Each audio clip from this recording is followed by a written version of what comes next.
You may be seated. The clergy and all those who have come to help us to escort our brother.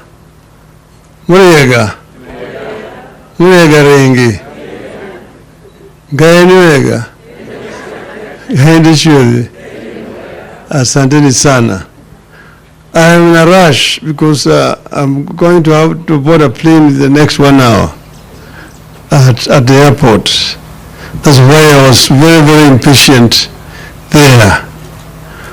But I was here last Saturday, and I said I would come today for this particular occasion when we are escorting our brother. And we are happy to welcome our visitors from Germany. Willkommen hier. Und das ist Beileid und der Verlust eurer Vaters. Okay? Hier war eine große Freund von mir. Wir haben uns über 6 Jahre getroffen in Deutschland, in Leipzig. I was just explaining to them and welcoming them.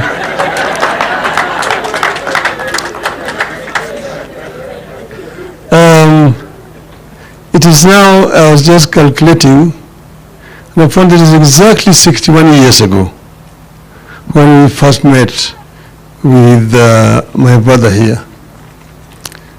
I was ahead of him there by 2 years. And as has been said, I met his elder brother, Charles Mburu Miano.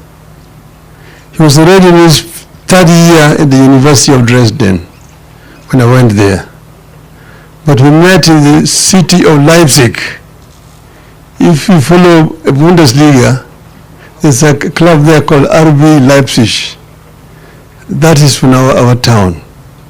That is where we are doing the preparation to go to university. You have to go there and pass the German university entrance examination, who can then be admitted to a German university.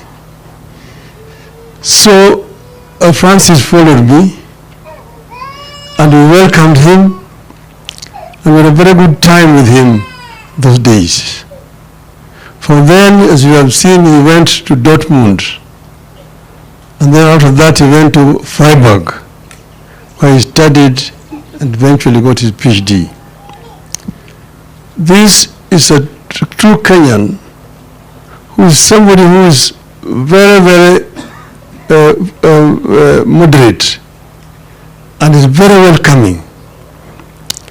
I did not know, because when I met Mumbi, she was Mumbi Ngaru. Little did I know that she was the wife of my friend. It took a very long time. And when we met with him, we were speaking German. Mumbi, of course, was not understanding what we were saying. We were biting her. But he was somebody who was very professional in his work. You've seen the kind of things that he has done after he came back to Kenya. But he also worked in Germany and had a family in Germany. And I'm happy to see that Mumbi has been able to welcome this German branch of the family. And that's why I'm saying, willkommen nochmal hier. Kenya und auch hier in Thika. Fühlen Sie sich zu Hause. Yeah. So I'm happy. I wanted to say many other things, but because I'm in a rush, I'm going to leave this for some other time. But Mumbi is somebody who's very committed to her work. She has a true Kenyan spirit of nationalism. Ethnicity is no issue to her. She thinks a Kenyan. And you know, a number of Kenyans have got this disease of thinking first as a member of this tribe or this clan before they become Kenyans. And I've been trying to tell Kenyans, think first as a Kenyan before you become a member of another community. When you become a Kikuyu, Luhya, Mkamba, and so on. That is when we are going to develop a country. I'm saying this because I live in Germany. Germany was a country that was very divided. they had different kingdoms which are basically ethnic. Bavaria, Bayern, that's where Munich is. That's a tribe. Prussians, that's where Berlin is, called Preußen. This was another kingdom. Saxony, where Leipzig is, was another kingdom. Hessen, where Frankfurt is another kingdom. Then Rhineland, where Cologne is another kingdom. Then Hansa, Hamburg, those areas. Williamsburg and so on and so forth. And for 33 years one time they were fighting against each other. The war is called, in German history, Drei- und Dreißigjähriger Bürgerkrieg. It is only a prince of Prussia called Otto von Bismarck who came out with his centurions, physically forcefully united these different nationalities and created one united Germany, and said that if you don't work hard, the English and the French are going to look down upon you like second-class Europeans. So introduced what is known as Iron Rule in Germany. Work when you are disciplined. And that is the basis of Teutonic discipline that we have today.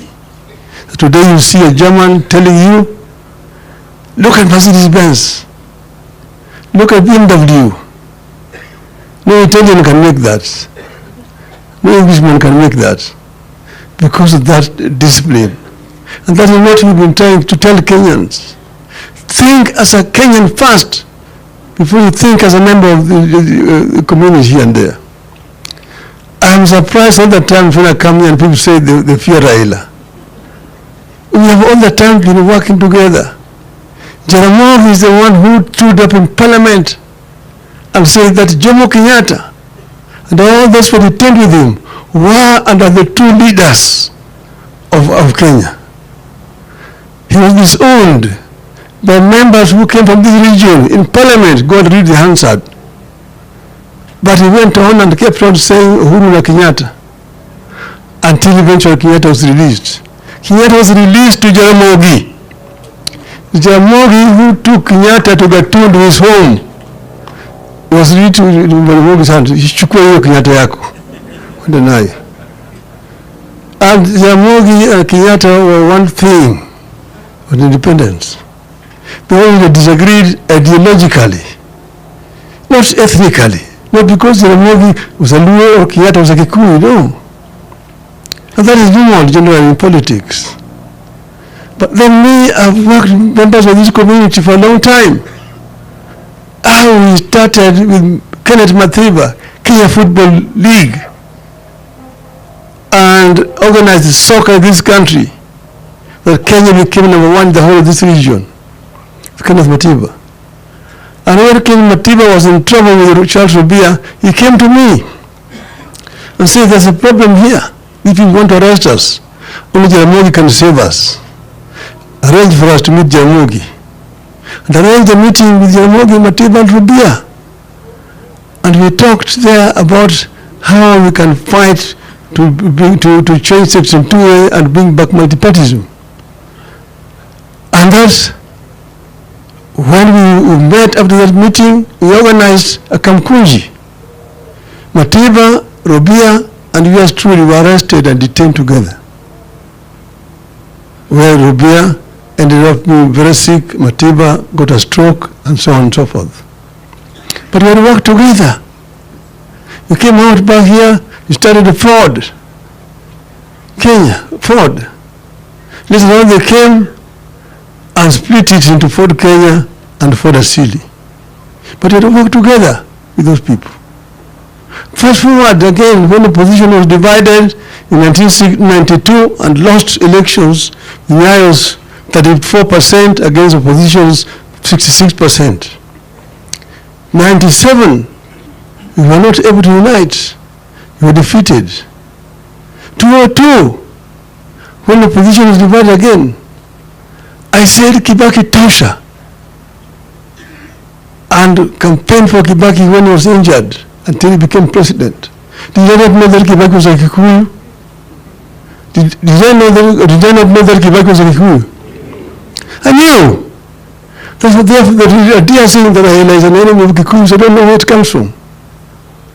We only disagreed with Kibaki when people around him decided not to implement the constitution that we had agreed on, the basis of. So people talking about ethnicity are talking cheap politics, which really have no roots here. But today we are all escorting our brother, and but I want us to be united as a people. Kenya is much more important than any one of us. If Kenya burns, we have no country. We're seeing around us, Somalia, from 1991 up to today, is in turmoil. Look at South Sudan. Look at DRC. Look at Ethiopia. And some other countries around us here. It is better to have peace that we're having here and push and go and have a peaceful election than to have turmoil in this country. Because when it disrupts, you don't know the end. That is the message that I want to convey here. And finally, I want to say that Parliament must not try to change the Constitution because of narrow ends. The Constitution that we brought here brought devolution. Devolution need to be defended. Today there is a Gazette notice. They are saying that they want to amend the Constitution in order to legalize this CDF national government. What does national government have to do in the counties? In counties, we have counties which have got executive powers to implement. Let the national government let go of resources to the counties as provided for in the Constitution. Health is devolved, provide the fund down there. Roads also is devolved. You don't need Kora and Kera. Have only Kenha for the national government dealing with international highways, national trunk roads, and feeder roads, and leave all the other roads in the regions to counties and send the money down there. Why should you be building markets for counties? Let counties build a market themselves. How about affordable housing? Let counties build affordable housing. Then you will not be talking about 15%. You will be talking about 35 to 40% devolved funds. Then you can blame the governors if they're not working. But you cannot blame Governor Sakaja for roads in Nairobi which are not under his jurisdiction. Most of the roads in Nairobi are not county government roads. They are all Kura and Kera roads. What is Kera doing outside Nairobi as a city, the capital of the country? So let devolution work in the honor of Dr. Ngaru. I want to end by saying, may the Lord rest his soul in eternal peace. Thank you very much.